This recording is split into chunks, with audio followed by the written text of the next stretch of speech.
আসসালামু আলাইকুম। লাইভ ক্যাপচারে আপনাদের সবাইকে স্বাগতম। কেমন আছেন আপনারা সবাই? আমরা সবাই আলহামদুলিল্লাহ ভালো আছি। ভিডিওটা শুরু করছি দুপুর থেকে। বাচ্চারা মাদ্রাসা যাবে তাই তাদের জন্য টিফিন তৈরি করছি।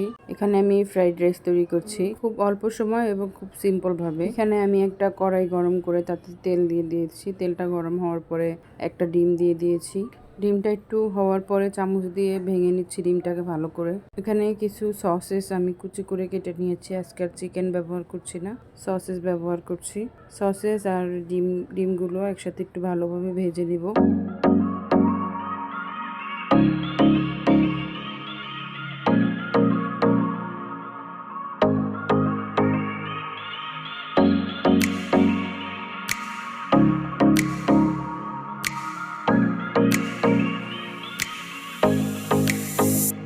সসেস আর ডিমটা ভাজার পরে এখানে আমি পেঁয়াজ কুচি এবং কাঁচামরিচ কুচি দিয়ে নিচ্ছি। এখন এটা দিয়ে একটু সময় নাড়াচাড়া করে নিয়ে এখানে আমি কিছু সবজি অ্যাড করছি। বাঁধাকপি কুচি, গাজর কুচি এবং বরবটি কুচি। এগুলো দিয়ে একটু ভালোভাবে ভেজে নিব আর চুলার জলটা হাই থাকবে।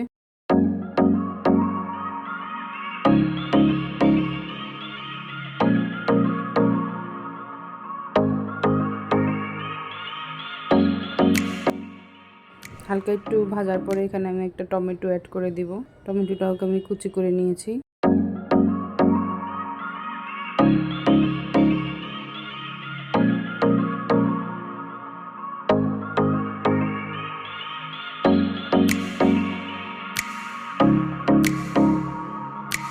সবজিটা হালকা ভাজা হয়ে গেলে আমি এখানে গোলমরিচ গুঁড়ো অ্যাড করছি। এখানে আমি কিছু পরিমাণের সয়া সস আর কিছু পরিমাণের ওয়েস্টার সস দিয়ে নিব।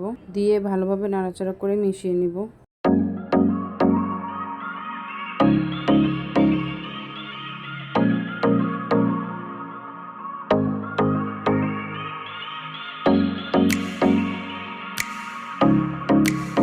এখন এখানে আমি রাইস অ্যাড করব। এখানে আমি চিনি গুঁড়ো চাল ব্যবহার করেছি। চিনি গুঁড়ো চালটা ধুয়ে লবণ দিয়ে 80% সেদ্ধ করে নিয়েছি।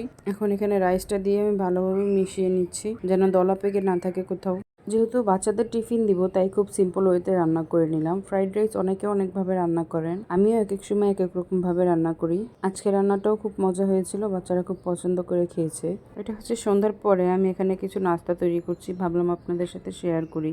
এখানে আছে পেঁয়াজ কুচি, টমেটো কুচি, ধনিয়া পাতা কুচি, কাঁচামরিচ কুচি এবং একটা সসেস আমি এখানে কুচি করে কেটে নিয়েছি। সাথে দিচ্ছি পরিমাণ মতো লবণ এবং 1 প্যাকেট সাদা ম্যাজিক। সাদা ম্যাজিকেও লবণ থাকে তাই লবণের পরিমাণটা একটু কমই দিয়েছি। দিয়ে আমি এখানে ভালোভাবে মেখে নিচ্ছি।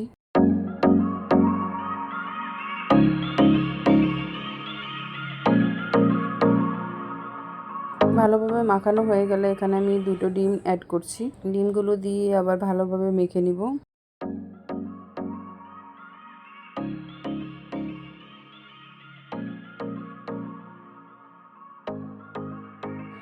চুলোতে আমি একটি কড়াই গরম করে নিয়েছি। এখানে আমি পরিমাণ মতো তেল দিয়ে নিচ্ছি। তেলটা গরম হওয়ার পরে আমি এখানে পাউরুটি কেটে রেখেছিলাম মাঝখানে 2 ভাগ করে নিয়েছি। একটা পাউরুটিকে ভাগ করে নিয়ে এখানে ডিমের মিশ্রণটাকে দিয়ে দুনো পিঠ ভালোভাবে মিশিয়ে আমি চুলার আঁচ কমিয়ে দিয়ে খুব ভালোভাবে ভেজে নেব দুনো পাশ।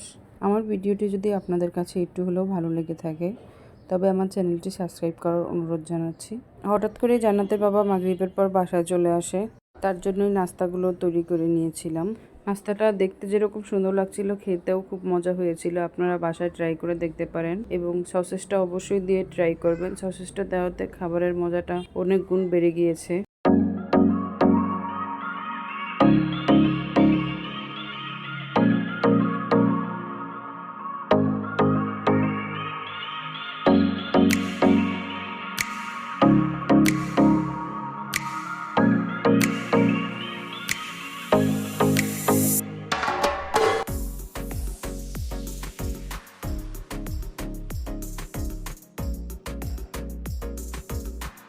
এখানে আমি দুনো পিঠ খুব ভালোভাবে ভেজে গোল্ডেন কালার করে উঠিয়ে নিয়েছি একটা টিস্যুর উপরে। সাথে 2 রকমের সস দিয়ে সার্ভ করেছিলাম। প্রচুর পরিমাণ গরম ছিল তাই চা কফি কিছু খেতে ভাল লাগছিল না। ফ্রিজে মিষ্টি দই ছিল তাই ভাবলাম লাচ্ছি বানিয়ে ফেলি। তো যেই বাবা সেই কাজ। এখানে লাচ্ছি বানিয়ে নিচ্ছি। কিছু পরিমাণ মিষ্টি দই, চিনি, অল্প পরিমাণ পানি দিয়ে ব্লেন্ড করে নিয়েছি।